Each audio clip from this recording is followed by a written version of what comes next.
You can see it, right? Broke in a bad place, it did. Right there. So this is the impeller housing, or a portion of it, the outer housing. And this is the drain plug. Had I just taken 1 minute and removed this plug, we wouldn't be making this video today, would we? But it cracked from here to here, even into the threads. And that's not good. But because this is only holding 60 pounds of pressure, 65, whatever, it's not a lot of pressure. And the way that this seals, so see, this cap seals on here. It's just plastic thread seals on this on an O-ring here, right? So I believe that we can repair this. We're going to try it before I spend $300 on a new one, and this should press down there and make that seal. So, but this is a pretty bad crack here. So is it so bad that it's going to damage, that we may have lost the integrity of the piece here? I don't think so. However, because these things vibrate, I mean all small engines do, this hairline crack right there, what do you think that's going to do if we don't do something with it? Well, it's going to continue to grow. You know, who knows where it'll go? Probably go up, and then the case will fall in half, and probably at the worst moment. So we're going to stop that crack as well as try to repair this. Boy, it couldn't be in a worse spot. You can see it there from the inside. Right there, we're cracked from here. I can even see when I took the plug out, the plug came out difficult. You know, it was a little bit. So it took a little bit of effort because the threads have even shifted a little bit in there. But again, I still think it's repairable. We're going to try it. We're going to repair it and see if it works. If not, then we'll have no other option but to get a new piece. So what do we need to fix this? Well, right here. $6 would be $6 repair. JB Weld, if you're not familiar with it, is an amazing product. And I know there's going to always, whenever you use JB Weld on anything, there's going to be people come in and say that's not the proper way to repair that, and you're doing it halfway. I disagree. The reason why JB Weld typically may not work is usually because the piece hasn't been prepped properly. This stuff's incredible. If you don't think this works, go talk to any farmer that's been working in the fields or with equipment for 40 years and ask him if JB Weld works, because he probably has a tractor being held together by it. My granddad and I repaired a cracked block on a Ford 8N that was running, well, I know it ran for 25 years and I think it's still running. A huge crack over 1 foot long with JB Weld. I've seen it and used it to repair all sorts of things. So it's worth it. $6. And if it doesn't work, then you can replace the piece. But it's all about the prep and making sure that you have a good scuffed up air surface and it's clean, super clean. We're going to strip everything off with paint thinner, really get it done. But we got a lot of gross corrosion in there. We got to get all of that stuff out of there. So I'll show you a quick and easy way to do that. So let's put this in we've got a nice easy way to hold this. We'll put this in the vise so it doesn't jump around on us. We don't want to. This is one of those pieces it's cast aluminum, which it can be strong, but brittle. You drop something like that, it'll easily crack worse and break.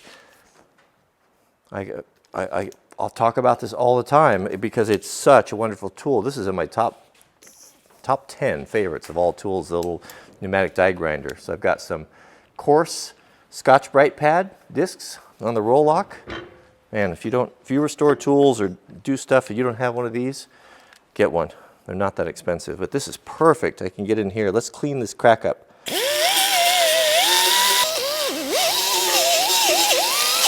So obviously the angle grinder has its limitations in tight spaces.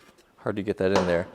So how to augment that is with a die grinder. Now this is a pretty aggressive tool. We're going to be careful here, but we're going to see if we can't clean up in those tight to get areas a little bit, get all that corrosion out of there. Let's take a look at what we got here. So that is cleaned up nice. You can see in there, as good as I can get it. Plenty of edge around the outside for our epoxy to adhere to. So let's go ahead and drill. Let's find the end of that crack and drill that out. So it broke from the inside, and so when I followed that out, I can see it actually goes a little bit further inside than it does on the outside here. So it's right off that ridge. So what we'll do is I'll just estimate that, which is about right there with a little center punch. Right there. I think that will do it. I got a little tiny, really small, about an 1/8 inch drill bit or so that will drill it. It's the smallest one I have. We could do a smaller one, but we're going to drill that. Now this will work to stop a crack in any type of metal or sheet metal or aluminum, to drill that little hole in there instead. So what it does is basically it just hits that and stops. It won't continue to grow. So let's drill that out. I don't know why manufacturers charge so much for their replacement parts. You know what, actually I do. I remember a quote from Henry Ford that said, if everyone would agree to buy Ford Motor Company parts, replacement parts, Fomoco parts, I'd give every man in the country a Model T, because apparently he made so much money off the replacement parts. And I have no doubt that manufacturers do cut a fat hog off of selling their replacement parts, but I'll tell you what, it rankles and it diminishes my loyalty to the company. When a brand new pump costs $650 with all its pieces and the engine and everything, and then when you want to try to gouge someone $300 for a replacement cover, it goes beyond what I would consider to be fair. Of course, get a sliver there. So there's the little hole, a little bigger than it needs to be, but it'll be okay. There we can see it on the inside. There, that crack. Okay, let's get it cleaned up and let's fix this thing. So we're gonna clean this up a little bit thinner on a rag. Get that grease off of there. A little blue shop towel. Any type of repair like this is always in the prep, whether it be paint, any type of a coating that needs to adhere. Man, it's got to be clean. Clean it twice. Clean it 3 times. It's a very, very cheap insurance. Okay, so we'll mix up our JB Weld. JB Weld, I don't know what it is. It's some sort of a super hard 2-part epoxy. I remember a funny story with it. I had this old neighbor who was Henry. Now, some of you who follow the Wrangler Barn channel, you remember him. He was in some of the videos. He was a diesel mechanic, or actually a mechanic for a Wildcat logging company. So you know, a man like that, a guy like that can fix anything. You know what? He was he was an absolutely mechanical genius. He never learned to read. Couldn't read, but could build and fix anything. He's one of those guys. All right, so JB Weld is a 2-part. You want to do equal parts. All right. So the black and the gray. Now they have a fast setup and they have a slow set. This is the slow set, which is their tougher stuff. I think this stuff is rated for almost 4,000 PSI. It's incredible. It's an absolutely incredible product. Get that there. And we'll have to mix these together and they turn gray. But the reason why I was telling you about Henry, so at the parts store, well, just the one that I was in the video the other day, they used to have, JB Weld had a little demo. They had their packaging, you know how they do it right there at the counter. And they had taken 2 valves, like from a V8 engine valves, and they had JB welded them together. And of course, you know, they were sitting there. So all of these guys would come in, you know, and of course you'd grab that thing and you'd try to break it, and it would demonstrate just, you know, how amazingly tough JB Weld was, that they could, you know, butt end, epoxy these things together in a way you couldn't break them. And I mean, everybody would pry them, you know, you'd have your buddy help you and everybody laugh. You know, it was there for years. No one could ever break them. It was a pretty good advertisement. But Henry, so he goes in there and he sees it, of course, and he was the original prankster. I mean, talk about prank channels. And he pranked some of the pranks that he came up with. I can't even tell you. It's a family channel. But what he did, so he ordered his parts, and when the guy with the counter went by to the back, and he knew Henry well to get the parts, Henry grabbed those 2 valves and ran out to his service truck. And you know those big service trucks, they keep a big vise, a Wilton vise, mounted on the rear bumper. He clamped that thing up in the vise and put a piece of pipe on it and snapped that off. And Henry, I mean, he was a powerful guy. He'd grab a 200-pound anvil by the horn one hand and carry it across the shop. Try doing that. And he broke those 2 things, ran back in before the guy came back out with his parts, and he held up those 2 valves that were separated. It was like, you see, that stuff's no good. The guy was just blinking, looking at him. I don't know how many years it had been there.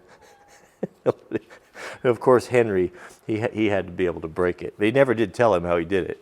Okay, here we go. So this stuff sets up. You've got plenty of time. You got several minutes to work with this stuff. I recommend against the fast set unless you have it's an emergency. And I don't believe we have any clearance issues. You know, that might be something that someone might say. And if there are clearance issues, meaning that the impeller housing, it runs inside a cast iron housing. This is just a cover. So if there is a clearance issue, so if we put this on there and it bumps into something, no problem. We'll just take our die grinder and we can just grind it down until it fits. But might as well put it on thick now, right? Put it on thick. Looks like we mixed just enough. So we got to cover that hole there. Of course, you know, we got a little bit of. We want to push it into that hole that we drilled. You know, keep pushing that in there till it works through. So it's coming out the other side. That'll have no problem filling that little hole. This stuff is really amazing. You can fix just about anything with it. And the reason why I'm not putting it on the outside is because the pressure is coming from within. So it probably would hold just fine on the outside, but it will hold better on the inside, and it'll look a lot nicer. You won't see this repair. Okay, we got it squeezing out the other end.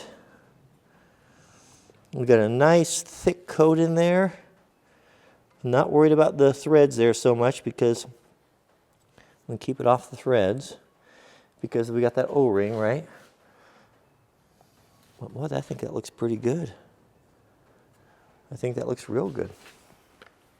Okay, I like it. So we want to use gravity to our advantage. You know, this stuff will flow a little bit, so we'll just support it right here at that angle that we want.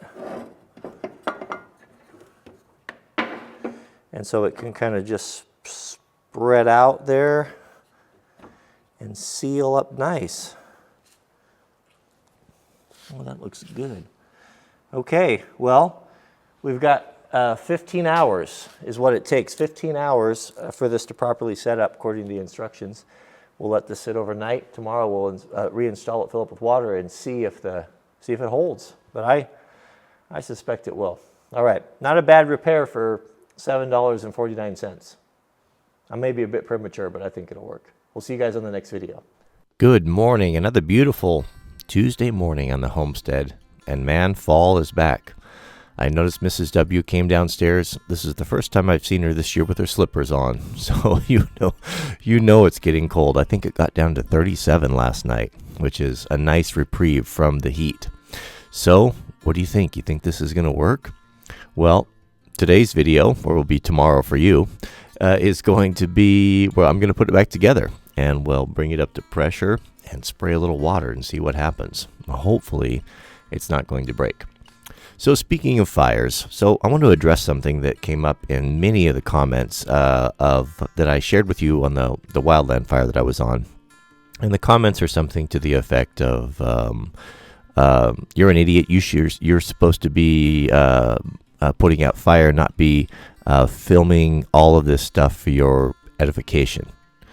And I want to speak to that a little bit. So as you know, I volunteer, so there isn't any paycheck involved with this.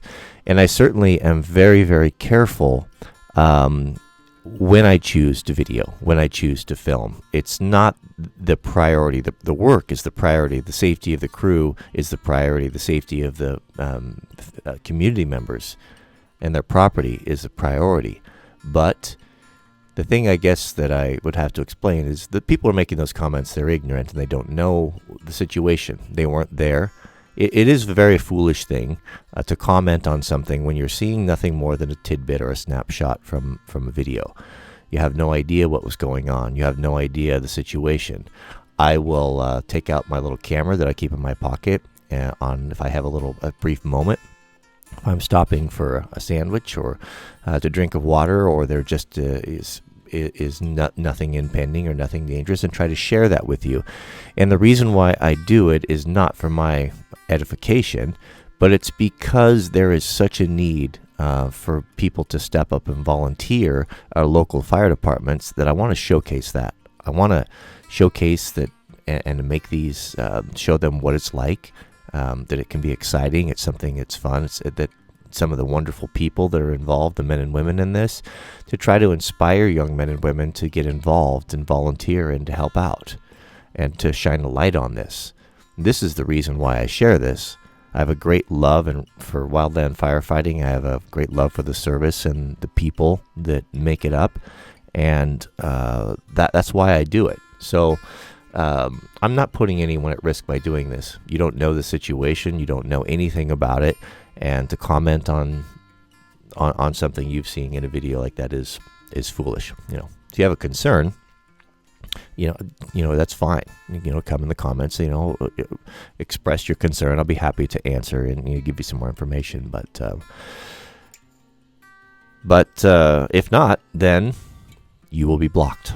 Many were blocked, so I just don't have the patience for it. Maybe I'm getting hard and a little jaded from all of the negativity that comes along, but I just don't have time for it. I do focus on the positive side of it. I know the truth. I know, what took place there, and that's good enough for me. I just don't